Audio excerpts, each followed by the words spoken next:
जिस तरीके से तस्वीरें भी लगातार आपने दिखाई हैं वर्षा, बहुत शुक्रिया आपका जुड़ने के लिए और तमाम जानकारियों के लिए और इन तस्वीरों के लिए भी।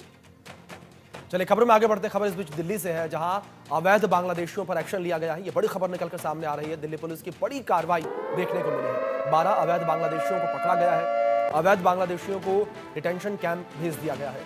1200 लोगों की जांच के बाद इन्हें पकड़ा गया है। ये बड़ी खबर है।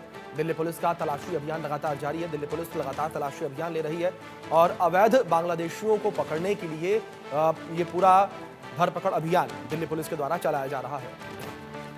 दिल्ली पुलिस का ये तलाशी अभियान, 1200 लोगों की तलाशी ली गई, अवैध बांग्लादेशियों पर एक्शन लिया गया है। दिल्ली पुलिस की ये बड़ी कार्रवाई देखने को मिली है। 12 अवैध बांग्लादेशियों को पकड़ा गया है। अवैध तरीके से ये भारत में घुसे थे और देश की राजधानी दिल्ली में इन्होंने पनाह ली हुई थी, जिन्हें दिल्ली पुलिस ने पकड़ा है। बड़ी खबर है। कुछ तस्वीरें स्क्रीन पर आपके। और अवैध तरीके से दिल्ली में घुसे ये लोग, देश की राजधानी में ये लोग घुसे, जिसको लेकर दिल्ली पुलिस ने यहाँ पर एक विशेष अभियान चलाया। 1200 लोगों की यहाँ पर दिल्ली पुलिस के द्वारा जांच पड़ताल की गई, तलाशी ली गई। इसके बाद इन 12 अवैध बांग्लादेशियों को पकड़ा गया है देश की राजधानी दिल्ली से। ये बड़ी खबर निकलकर सामने आई है। अवैध बांग्लादेशियों पर दिल्ली पुलिस ने बड़ा एक्शन लिया है। दिल्ली में रह रहे अवैध रूप से बांग्लादेशियों को पकड़ा है और बांग्लादेशी घुसपैठ के खिलाफ दिल्ली पुलिस जो है अभियान चला रही है। इसी के तहत जो है दिल्ली के क्षेत्र में यह दबिश दी गई है, जांच पड़ताल की गई है।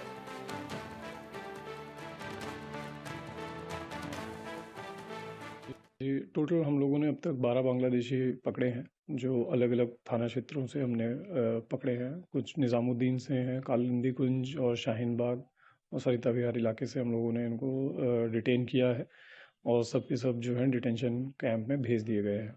जी, हम लोगों के पास जितने बांग्लादेशी हमें मिले हैं ये विदाउट आइडेंटिटी थे और काफ़ी समय से, कुछ लोग काफ़ी समय से भी रह रहे थे, कुछ लोग अभी जस्ट रिसेंट भी आए थे।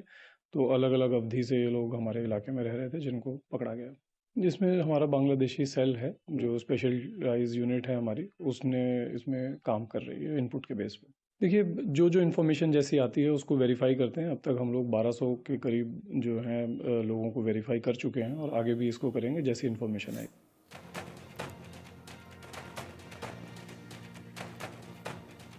दिल्ली से हमारे सहयोगी जावेद हुसैन जुड़ गए, सीधे उनका रुख करेंगे। जावेद, क्या जानकारियां मिल पा रही हैं इन घुसपैठियों को लेकर? किस तरीके से कार्रवाई ये की गई है?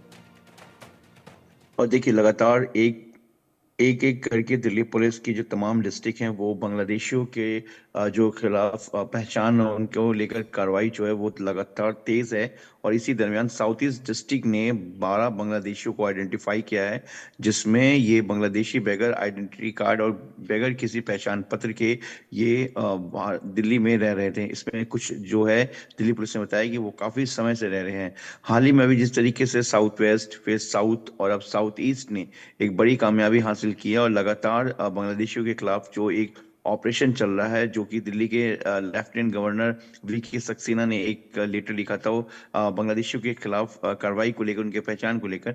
उसके बाद से लगातार दिल्ली पुलिस की ये बड़ी जो कार्रवाई चल रही है। इसमें 12 लोगों को आइडेंटिफाई किया गया, उसके बाद उन्हें गिरफ्तार करके डिटेंशन सेंटर में रखा गया, जहां से उन्हें डिपोर्ट किया जाएगा बांग्लादेश के लिए। तमाम ऐसे डिस्ट्रिक्ट हैं, जैसे कि जी, साउथ की बात करें, साउथ वेस्ट की बात करें, साउथ ईस्ट की अगर हम बात करें, तो ये तमाम वो इलाका है जहां पर स्लम इलाके में, जो कि बिल्कुल दिल्ली का बाहरी इलाका होता है। जैसे कि साउथ ईस्ट में कालिंदी कुंज है, शाहीन बाग का इलाका है, सरिता विहार का इलाका, ये वो इलाका है जो इसका एक बड़ा स्लम इलाका है, जहां पर इस तरीके से बांग्लादेश के जो लोग हैं वो बगैर पहचान पत्र के और बगैर किसी आइडेंटिटी कार्ड के यहाँ पर रह रहे हैं, छुप कर रह रहे हैं। लेकिन जिस तरीके से एक पूरा एक मुहिम चल रहा है, एक ऑपरेशन चल रहा है बांग्लादेशियों को लेकर, तो उसी में एक सर्च के दौरान लगातार जो Delhi police door to door जा रही है और सबसे वेरीफाई कर रही है, सबका कागज और सबके पहचान पत्र को देख रही है। तो वैसे में ये 12 लोगों को आइडेंटिफाई किया गया है जो कि बांग्लादेश मुल्क के लोग हैं। ऐसे और जी, कितने लोग हैं अभी जो बगैर आइडेंटिटी कार्ड और बगैर पहचान पत्र के दिल्ली में रह रहे हैं, जिसको लेकर दिल्ली पुलिस अपनी मुहिम चला रही है। और ऐसा है कि अभी और कई बांग्लादेशी हैं जिनकी तादाद हजारों में होगी, जो कि इस वक्त जो है इलीगल जी, तरीके से दिल्ली में रह रहे हैं। जी। बिल्कुल।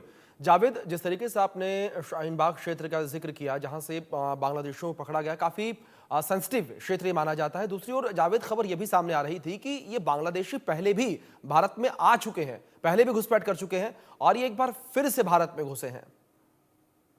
जी बिल्कुल। जिस तरीके से नवंबर में एक मर्डर हुआ था संगम विहार इलाके में, जो कि साउथ डिस्ट्रिक्ट इलाका पड़ता है, उस मर्डर जी को जब दिल्ली पुलिस ने वर्कआउट किया तो उसमें एक बड़ा ही बेहद चौंकाने वाला खुलासा हुआ। उसमें जो हत्या करने वाले जो आरोपी थे वो सभी बांग्लादेश के रहने वाले थे। जब दिल्ली पुलिस जी ने उनसे पूछताछ की उसी हत्या के दौरान, तो उन्होंने बताया कि हाँ उनके पास दस्तावेज है। जब उन्होंने देखा तो ये तमाम जो दस्तावेज थे, जो हिंदुस्तान के आधार कार्ड हो या पैन कार्ड हो या वोटर आईडी, ये सारे फर्जी थे। उसके बाद दिल्ली पुलिस मर्डर के साथ साथ अब इस पूरे पहचान पत्र को लेकर भी अपनी जांच को आगे बढ़ाती। तो दिल्ली पुलिस को जांच में पता चलता है कि डंकी रूट के जरिए, यानी कि जी जंगल के रास्ते, ये लोग जो बांग्लादेशी लोग हैं ये पैसे देकर भारत में दाखिल जी होते हैं। उसके बाद वो पहले असम और असम बिल्कुल के बाद जलपाईगुड़ी बिल्कुल और जावेद, उसके जाहिर बाद तौर वो। पर जिस तरीके से लगातार घुसपैठी है, भारत में घुस रही है, ये बड़ी चिंता का विषय है। जावेद, आप इस खबर के अपडेट्स पर नजर बनाए रखें। फिलहाल बहुत शुक्रिया। और इस बीच भारतीय जनता पार्टी के प्रवक्ता